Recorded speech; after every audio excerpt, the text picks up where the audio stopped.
welcome back here to East Texas Now. The 2026 primary elections for Texas coming up on March the 3rd with early voting starting February the 17th. On the ballot, there are many statewide seats, including governor, lieutenant governor, attorney general, land commissioner, agricultural commissioner, comptroller, and more. Republicans and Democrats also choosing candidates for congressional and legislative offices, the State Board of Education, and judicial seats. Today, we're talking with Nathan Johnson, who is running for a Democratic nomination for Attorney General. Our very own Michael Richardson is conducting this interview. Let's take you over here to Mr. Johnson and Michael Richardson. Well, Senator Johnson, thank you for being here with us today. Now, you've represented the Dallas area in the state Senate since 2019. What led you to run for the Texas Attorney General's office? It's a really important moment to have an effective attorney general in office, particularly coming from the Democratic side. I hate to be too partisan about this stuff, and I have a record for working well across the aisle. But at the moment, there's such a pull from the attorney general's office to run it as a political machine for the far right. I think we have many Republicans in the state, many Democrats in the state. I think that office ought to be much less partisan, much more interested in upholding the rule of law, a guardian of competition in the marketplace. And I think that the attorney general has neglected its fundamental responsibilities, ranging from child support to regulation of private markets to ensuring that the legislature and the governor follow the rule of law. It's time for somebody in that office who can be effective. It's important at a state level and at a national level. So I'm really trying to go where I think I can be most useful at this moment, and it's the attorney general's office. I want to go back to your time in the legislature. If you had to tell voters about one bill you wrote or one vote you took that you feel defines who you are, what would you mention?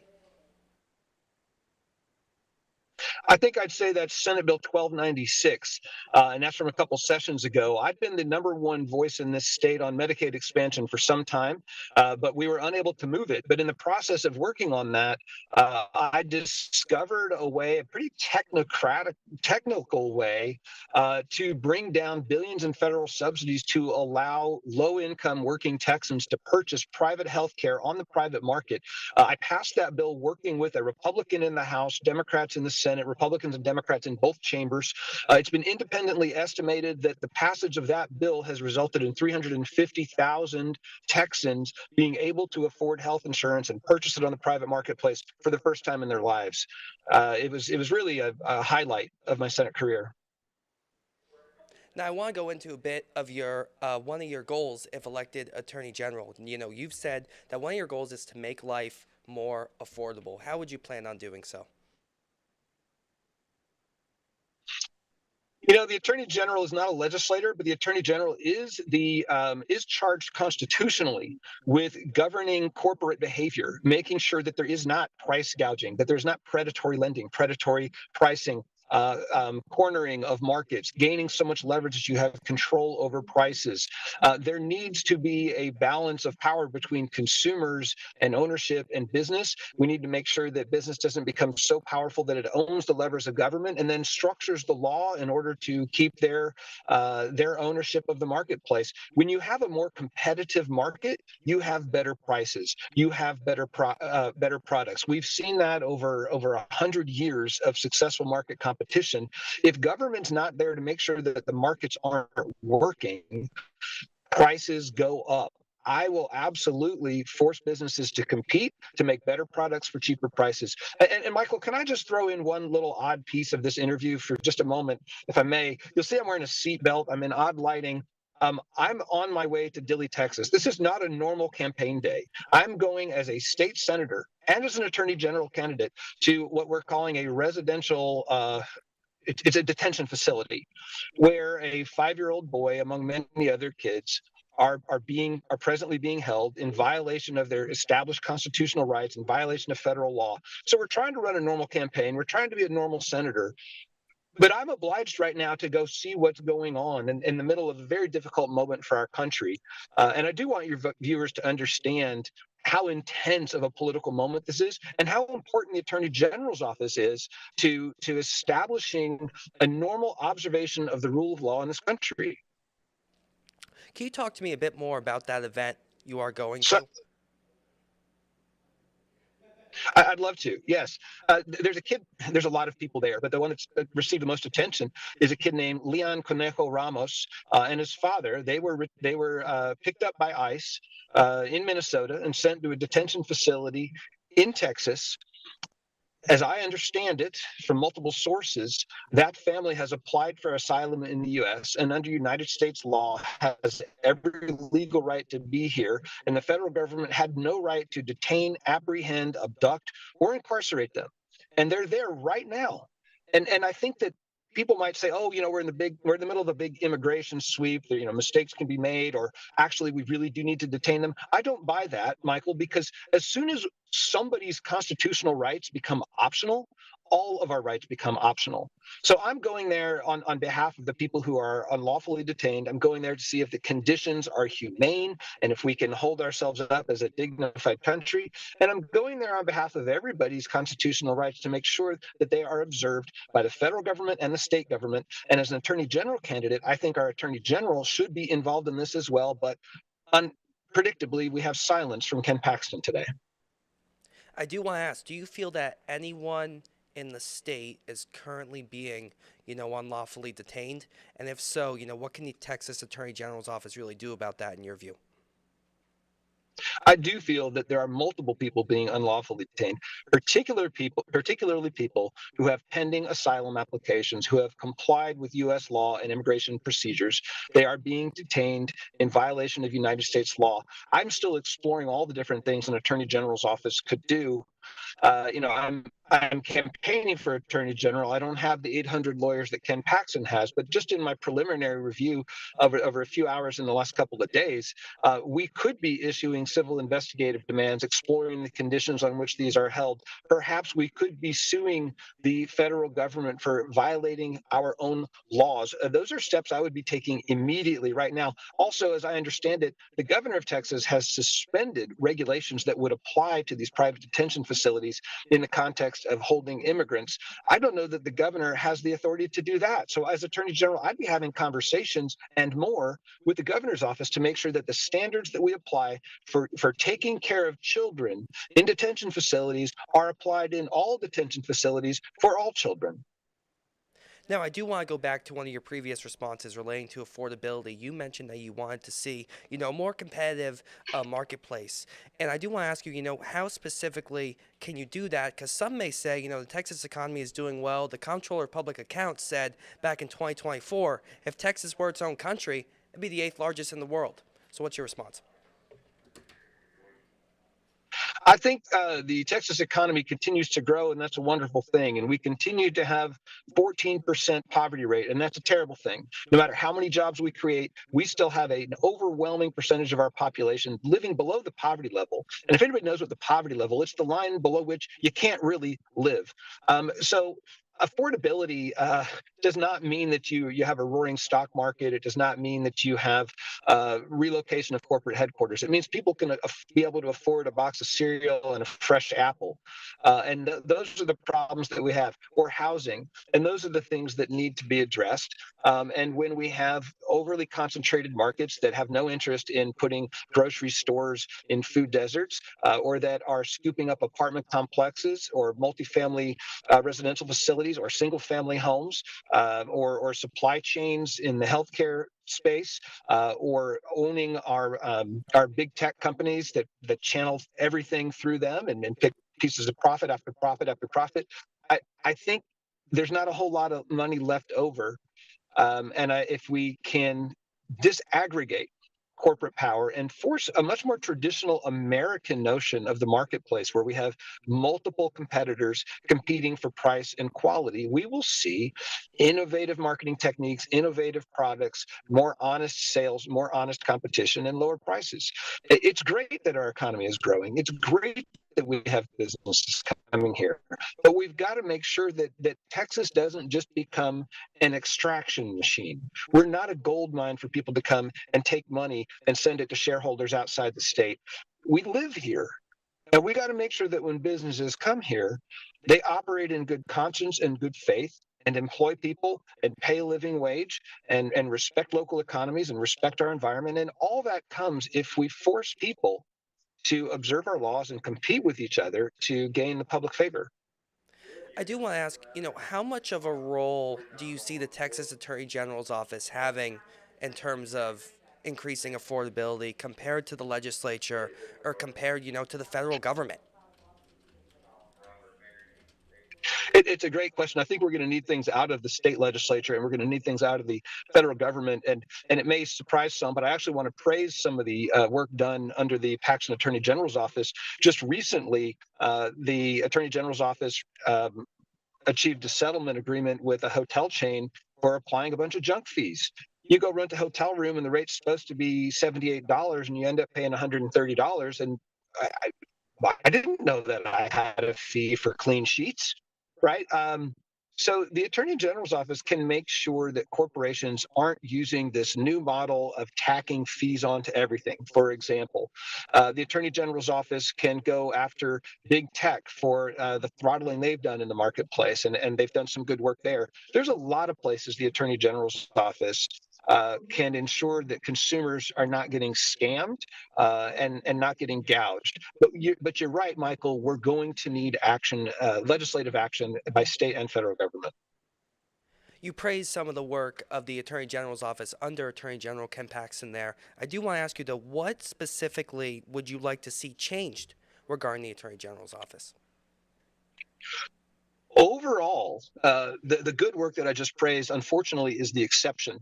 Generally, Paxton has turned that office into a propaganda machine.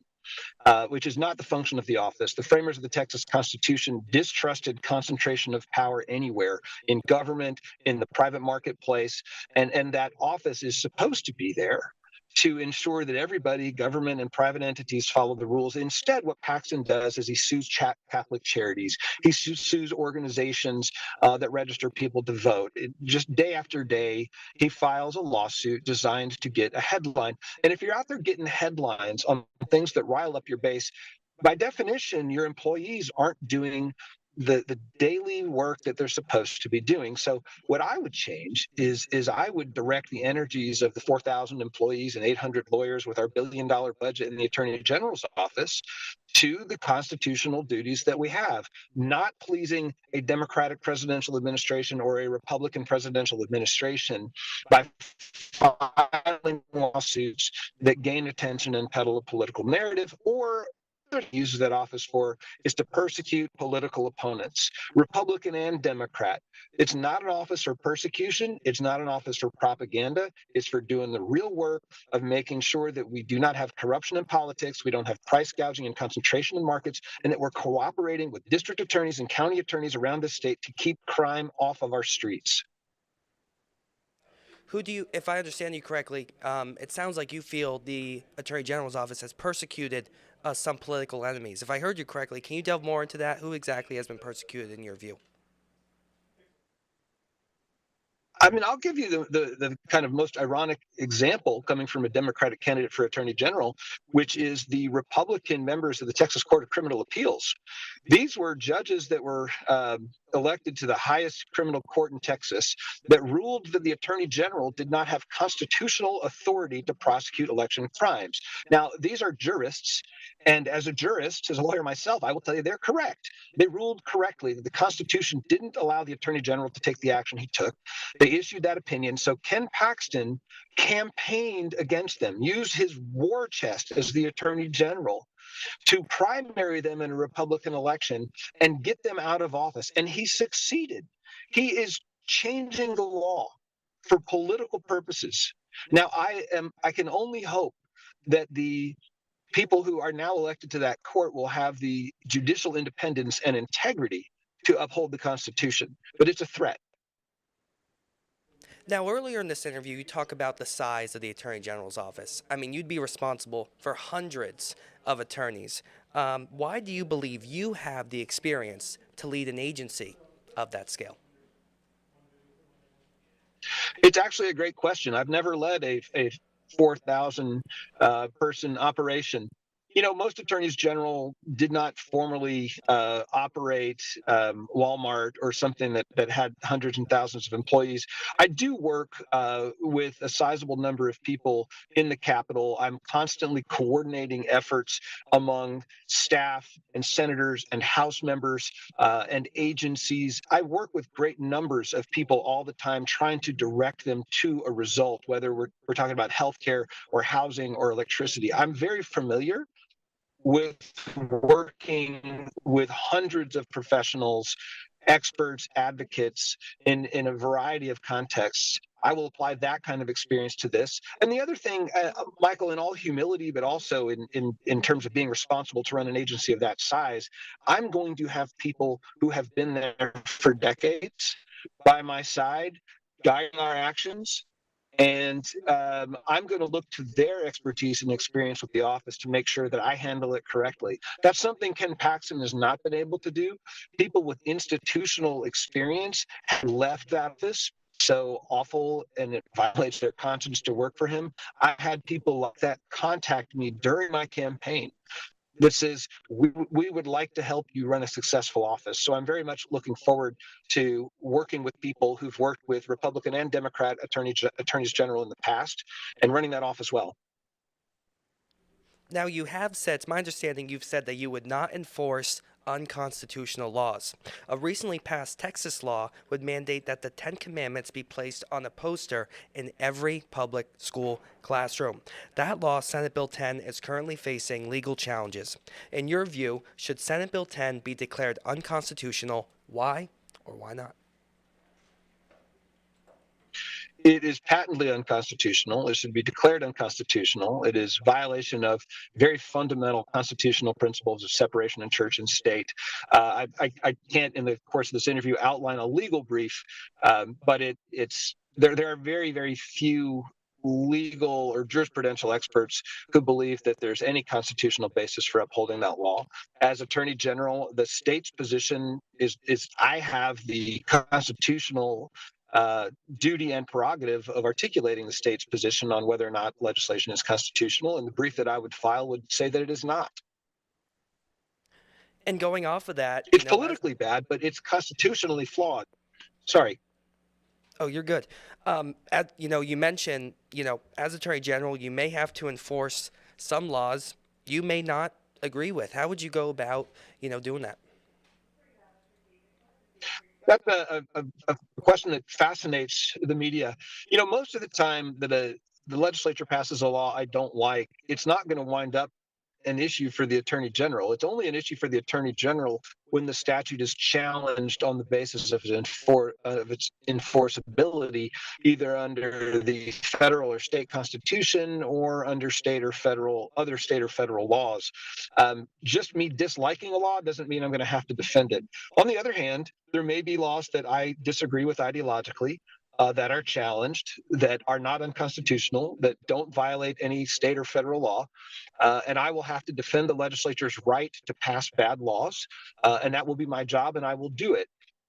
If, however, I think that the law is unenforceable, it is not my job to defend the legislature's actions or the governor's wishes. If the law is unenforceable for statutory or constitutional reasons, I will make sure it's stricken down. Do you see yourself working because Michael, I just want to clarify, the representing the state of Texas does not mean being the private lawyer of the legislature or the governor. It means representing the people and the interests of the state of Texas. And I'm sorry, you had another question for me. Oh, you're good. I do want to ask, do you see yourself working with the legislature, maybe telling them, hey, this law that's, currently being looked at, it could be viewed as unconstitutional. We would not, we would say, as the Attorney General's office, we don't want to see this enforced. I'm sorry, one more time? I didn't quite understand the question. No. I apologize. Oh, you're good. Do you see yourself, potentially working with the legislature and telling them, representatives, we don't see this law that you're working on passing as being, constitutional. We don't think it's constitutional. We would advise you not to pass it. Michael, I think that is a really astute question, I'm glad you're asking it, and I hope your listeners are hearing it because it is the role of the Attorney General, not just to be an after the fact antagonist or supporter of laws, but to work directly with the legislature to advise the legislature, advise the governor, advise the agencies on what is constitutional, what is not, what is enforceable, what is not, how it interacts with other laws, and guide the legislative process. As a legislator, I have worked with the Attorney General's office on legislation to make sure that they're able to do their jobs and that the laws that we pass work the way they're supposed to. So yes, I would absolutely, and I have good relationships with the legislature. I've passed 135 bills as a Democrat in a Republican-led legislature. I will use those good relationships with Democrats and Republicans in the legislature to assist the legislative process so we don't wind up in court arguing over the enforceability and constitutionality of our laws. Let's talk AI. Of course, a big subject. During the last legislative session, you authored a bill creating a criminal offense for a person who, with the intent to deceive and influence the result of an election, creates or distributes an altered image. Why was it important for you to author this bill, and how do you view the legality of artificial intelligence? I think it's important for legislators to be looking ahead. Artificial intelligence itself is developing in real time. Our ability to use it is developing in real time. Our ability to misuse it is developing rapidly in real time. So I don't think it's something that we can wake up 5 years from now and write some laws. I think we need to look forward. And I authored legislation because even before AI burst onto the scene, I saw people using the power of technology to manipulate what people are seeing in an election. They're using it to scam people, particularly older adults who get calls from a fake simulated voice of their grandson, right, saying, "Give me money, I'm in jail."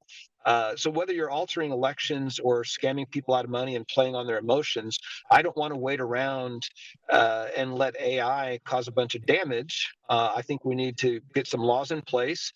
People have to use it appropriately. It can be beneficial. Um, and I'm working in real time to make sure that we use artificial intelligence for productive purposes, not injurious ones. And I do want to ask, just to kind of clarify this a bit, we just saw Attorney General Ken Paxton release a campaign ad showing an AI video of incumbent Senator John Cornyn and Congresswoman Jasmine Crockett dancing together. In your view, should that ad be pulled down, be viewed as illegal? I think it should have a giant, all caps, bright white or bright red letters across the bottom that says this is artificial, generated by artificial intelligence. This is not real. You can put whatever you want. You can put pictures of politicians' heads on a goat body. I don't care. If you're trying to make people believe something happened that didn't happen, that should be illegal. And in the case of the artificial dancing duo of John Cornyn and Jasmine Crockett, if you're trying to make people think that they actually are out dancing because they're that good of friends, that should be illegal. And that's why a disclaimer should be sufficient. Have fun with your silly campaign ads, but make sure people aren't misled into thinking that's real. All right, Senator, we are just over a month away from the March 3rd primary. Is there anything I didn't ask you would like to add? No, I'm delighted to talk with you this morning. This is an excellent conversation. I'm so glad you're bringing this to your viewers, and I hope they'll engage in what I think is one of the most important elections in the country right now. And I'm delighted to have the opportunity to reach your viewers. Democratic State Senator Nathan Johnson, he's running for Texas Attorney General. Senator Johnson, we appreciate you taking the time. Thank you, Michael. Back to you, Kylie.